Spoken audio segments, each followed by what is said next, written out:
Hi there, welcome back to Tiff Reads Books, where I read books and I talk to you about them. Today, instead of a weekly wrap-up, we're going to do a monthly. I'm going to tell you about everything I read this month. It wasn't a lot. This is kind of one of my smallest months, and I, for once, am okay with that. I wasn't okay with that at first, but I have kind of gotten used to it now that we're a full day into May. I think it just was how it is, and we'll talk about why that happened. So let me pull up my stats. Okay, so April in general was really busy for me. I started my fieldwork as well as having another project, so I was like trying to rush around at work, and it was just exhausting and disastrous. And the closer I get to 40, the harder it is to like push myself into a very physical day and then go to sit in front of my computer. And it definitely hit me hard. And so some of that was me not having energy to read physically and wanting to do a lot of physical books this month, as well as me reading audio and just reading a book I just really wasn't like getting on with very well. It really slowed me down, made me not very motivated to read. And instead of letting that go and moving on to something else because it was a buddy read, I was determined to finish it. And then we ended up sending the buddy read, and I was like, you know what, we're just gonna knock this out because I just need to get it off my plate. So I ended up doing that, but we'll get to that eventually. So the first book I finished, though, I finished in a week. I spread it out to give myself time. That was The Oleander Sword by Tasha Suri, which is the second book in the Burning Kingdoms trilogy. I was obsessed with this book. I was a little concerned going into it because I had seen some reviews that said these weren't the characters I fell in love with. They've changed so much, and this just isn't the story. It's not working for me. And I was like, oh no, am I gonna hate this? I loved it. I loved it. Once I was in it, it took me like a couple hours to like get back into that world, and then I was in it. And I think this set me up for failure because the next book I picked up was not holding up to this. And I was just like, how can I go from this fantasy to this fantasy that is just not holding up? And so I did finish it. I gave it 5 stars and immediately was like, when is my hold coming in for the next book? Like I did these on audio all, I had to get this one from Audible because my library didn't have it anymore, but I did get the third book from Libby, and I was like, I need that hold to come through. I need that hold to come through. Like, I need it. So it did come through in the middle of the month, and I devoured it like very quickly, but we'll get to that in a minute. So this was a 5-star. I was obsessed. I was ready and wanting more. So the next book I picked up, I had listened to the book that gave me the trouble for like 2 weeks, and I was just like, it's April 15th. I haven't read anything except for one book this month. What is happening? And I was like struggling. So I decided to pick up a random science fiction that I had like marked as something that I could go back and look at this. So I read On a Red Station Drifting by Aliette de Bodard. There's a French accent on that name, and I cannot do it, and I apologize. But this is a Vietnamese-inspired culture in space in the future, and this one is kind of like these 2 women who get like pitted against each other through kind of no fault of either of them, and both of them are too unwilling to back down. One of them is a minister on the run, like not a religious minister, but she's like in the ministry of something, right? So she's that person. She's like the head of something. And the other one is the kind of current leader of the station because her husband has gone to war. And so the 2 women are like butting heads the whole time. There's a war going on in the background. It was all very interesting. It's a novella set in a greater world. So you don't have to read any of the other stuff, but I did read a couple reviews that said it does make more sense, and it does feel a little bit more like, has more oomph to it if you do read the other books first, but you don't have to. So I do want to read more of this world. I did read another book by this author and wasn't a big fan of it a while ago, but this one, I think this one was a little bit better. I did enjoy it, and it was narrated by Emily Wu Zeller, who always is a good audio narrator. That one was a 4-star, and it kind of got me. I was like, okay, we're motivated again.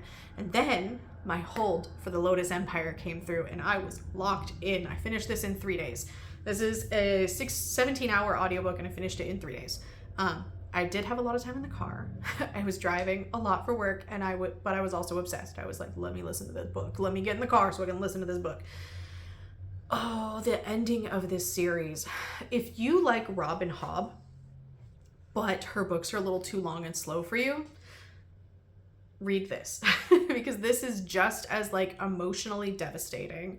The characters are like just as like, why would you do that, my sweet baby child, as Fitz. But also Priya is a little bit more capable than Fitz as far as like making choices and stuff, because she's a little bit older. Like I'm thinking Farseer trilogy Fitz, right? Who's young. I have not read The Tawny Man yet. I will get there soon, hopefully, but not right now. If you like that type of story, if you like Robin Hobb's emotionally devastation, even John Gwynne emotionally devastating you in the last book, The Fury of the Gods, like, this is for you. You will enjoy it, I think. Anyway, I really did. This was perfect for me, and I was obsessed. And I didn't finish that until April 23rd. So by April 23rd, I only finished 3 books. And I was like, oh my God, what is happening? What is wrong with me? Something is not working. So I went on to Libby, and I was like, what series books can I get of things I've started that I need to finish? Because I am someone who is motivated by being able to tick a box. It is the dumbest motivation in my mind. It is like the dumbest thing that motivates me. But if I can check a box, I will do the thing. And it is so stupid, but it works. And I was like, you know what? If I can change that color in my series tracker to complete or caught up, oh, that would be a really good motivator. So I got the audio of The Brides of High Hill, which is the 5th book in the Singing Hills cycle. There is another one that comes out the end of this year. I can't remember it, but it's something about a bird, and I have the cover. It's right here. I will put it up. This is coming out later September, so I was like, it's a good time for me to get caught up. Then I can read the new one when it comes out, and I'll know what's happening. So I liked this one a lot. It was a gothic, little horror-y, but fantasy. It was just a gothic. It like with an old crumbling down mansion, and we're following Cleric Chi again, and it was just, it was what I needed, and it was very good. And I listened to it in a day, I believe. I think. And I just was like, yeah, that's what I needed. Let's get another book that I can finish very quickly, something I can do casually and enjoy. So I picked another novella, and I picked A Prayer for the Crown Shy by Becky Chambers, which is the sequel to Psalm for the Wild Bill. This is the Monk and Robot series. These are kind of novellas about how it's okay to not be productive. And do you know how much that helped my brain? Like, to just be like, it is okay to not be okay, and it is okay to not be productive, and it is okay to not feel like you're living up to your expectations that you've set for yourself arbitrarily, and you're not doing all the things you think you should do, and that's fine. It is okay to take a breath and to just kind of enjoy things for a little bit and just see what happens. And I was like, yes, thank you, Becky. This is what I needed. I just needed that in my life at the moment, and I really recommend it if you do too. I read A Psalm for the Wild Bill physically, and I read this one on audio, and both are very well done. Either way, I think you'll get a lot out of these books if you like that. I have heard a couple of people, like a couple of my mutuals on Instagram, are like, this is just nihilism and I hate it. So if you know that you don't like those types of themes, maybe skip them. But if you need something to heal, if you are an academic and you need something to heal that like overworked part of your soul, these will do it. These will do it. I still have a little bit of healing left to do for my PhD, and these things actually like really kind of spoke to that part of me where I was like, I need to work on those things a lot. And that's where this kind of month was taking me, and kind of how I was feeling about things. And I was like, okay, we need to just breathe, and just, this is how things are, and it's fine. I didn't set a reading goal this year. I don't have to read a ton of stuff. I can just be, and I can just read, and I can just be, and it is fine. And you know what? It is. It really is. It's just fine. So that allowed me to finish The Sword of Kaigan by M.L. Wang. I read Blood Over Brighthaven last year and was obsessed. This one I think it's not as like high of a 5. It is a soft 5. And I think the growth in her writing though is stunning. Like, she has done so much, and you can see so much improvement in the way that these two stories are shaped, and how they are both kind of telling similar type stories of like oppression and the patriarchy and xenophobia and all of these things. And it's very good. But she's just grown so much in Blood Over Brighthaven that I think that one tops this one. This is still a 5, but like I said, it's a soft 5. This is still self-published. I don't think it has been picked up traditionally. Some of the book boxes have done very stunning editions, but I believe it is still self-published. So I really recommend this. It is extremely emotional. I sobbed so much during this book. I don't cry a lot, although I do say this book made me cry. I do say that a lot, and I think that's just the closer I get to 30. But a lot of times when I say, oh, this book made me cry, it's like I just get a little prickling. Like, I don't really ever like cry most of the time. The Burning Kingdoms made me cry, and the Sword of Kaigen made me like sob. Like, I had to put the book down and like walk into the other room. There's a lot of emotional connection between women and support from like family members and stuff that always gets me, and that is what got me in this book. But I will talk about that a little bit more in depth in a very dedicated review, which, like I said, gonna go make some notes. So recommend. And then I read another indie book called A Study in Black Brew. Marie Howalt is the author of this, and Marie had reached out to me and said, hey, you read an arc of my last book, which was the Wenemac Web, which is set in the Colibri Investigations world. And Marie was like, would you like to read my new one? And I got like 3 months to read it. So I was like, you know what? Sure. I know I said I wasn't doing arcs this year, but I have made exceptions to a couple of things when people have asked me. I like Marie's work. I like Marie. I like the way that this world is set up. I found it interesting, and I thought, you know what, a little science fiction novella that is a queer retelling of Sherlock's A Study in Scarlet, let's fucking go. And I went, and I enjoyed it. It was delightful. I had so much like just kind of like, I was just like reading and just like, I'm on my Kindle, so I'm just like tapping and reading, and I was like, oh, this is so fun. Oh my god, it's over. Like, I was just really enjoying it, and it flowed wonderfully. There's a couple of spots where I was like, oh, okay, we're getting a little bit into the world descriptions, and then I was like, are we gonna, and then we pulled right back out of it, and I was like, okay, that's fine. So because we are set in space and we are set in an entirely like created society and culture and stuff, there are some things that need explaining. So we had that, and my phone is about to die. Let me see if this will reach. We can have some battery. Yikes. Okay, so we're gonna try and wrap this up, which is good because I've got one more book left. All right. Let's talk about A Day of Fallen Night, because I don't want to talk about it. I may do a dedicated review to this series when I read the third book. I'm still going to read the third book.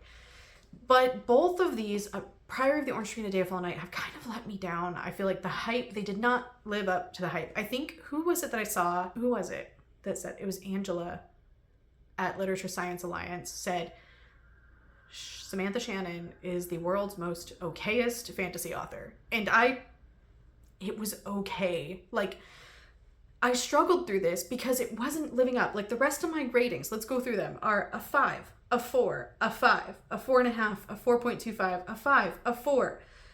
And then we have a 3. like, man. Because it was just, my goodness. Okay, I was talking to a friend about this recently, and I was like, I love Robin Hobb. I love a long, slow fantasy. I love Jacqueline Carey. This did not do enough to warrant its pages. Like, I love a long, slow fantasy, but I was like, get to the fucking point. I was Hunter S. Thompson in Fear and Loathing in Las Vegas. Like, sitting on my bed, clutching. Finish the fucking story, man. What happened? Like, I was that all the time. And I was like, I am really not having fun with this. What kept me going was my friend posting these wonderful comments in our buddy read because I was like, I'm gonna keep reading. Like, because if I DNF, then I don't get to see anything that they say after whatever point I DNF'd at. So I was like, I'm gonna finish this thing. I'm gonna finish it. I did listen to it on audio for the most part, and I think that definitely made it a little more not up my alley, and that is a couple of reasons. No shade to any of these audio narrators, but I do not like whisper talking. I can't handle whisper talking. It grates against my ears, and I did it anyway because if I speed it up, it's not as bad, and so I sped it up. because I do that anyway. But the narrator for Dumai, she whisper talked the whole time.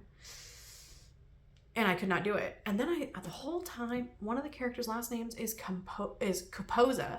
And her accent and her whisper talking made it sound like composer. And I thought their last name was Composer for the entire book until I read the last 80 pages physically. And that was a little bit better. I wasn't rolling my eyes as hard. I wasn't dealing with stuff. Glorian also is very young.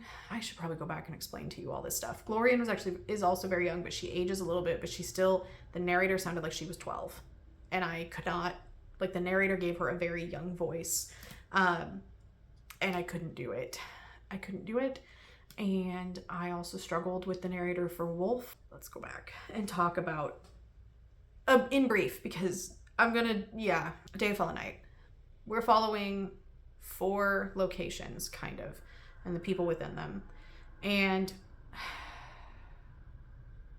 I have so many issues with this. So basically, this is a prequel set 500 years before Priory of the Orange Tree, and we're following the South, the East, the West, and the North, and all the things that happened that bring them all together during the last time that Fieradel rose, and then was crushed. Okay, so we're learning about why the dragons woke up in the East, and then we're learning that story and how there became the first warlord of Seiki, and then we're learning about Glorian Shieldheart, who is mentioned in the first book, and then we're learning about her father, who was the king of Hroth, and then we're learning a little bit more about the Priory and how that all, what happened there, and also learning about the stones and all of the things. And it was just so much world building that had already been built, and I was just bored. And I still say I would have liked this more had this book been split into 3 or 4 little novels. 300-page novels. We could have extended the world a little bit, or a novella series would have been lovely, where we get the South as a book. Here's everything that happened in the South. Okay, now we get the East. Here's everything that happened in the East. Now here's the West and the North together, or the West and the North if you want to expand your world in the North a little bit, because we were jumping. And I love an ensemble cast, okay? The Live Ship Traders will forever have my heart, okay? And that has a very ensemble cast. And we are constantly jumping POVs, but we're not leaving at the peak of action. And I really hate when we get an ensemble cast or dual POVs and we leave at the peak of action and go somewhere else.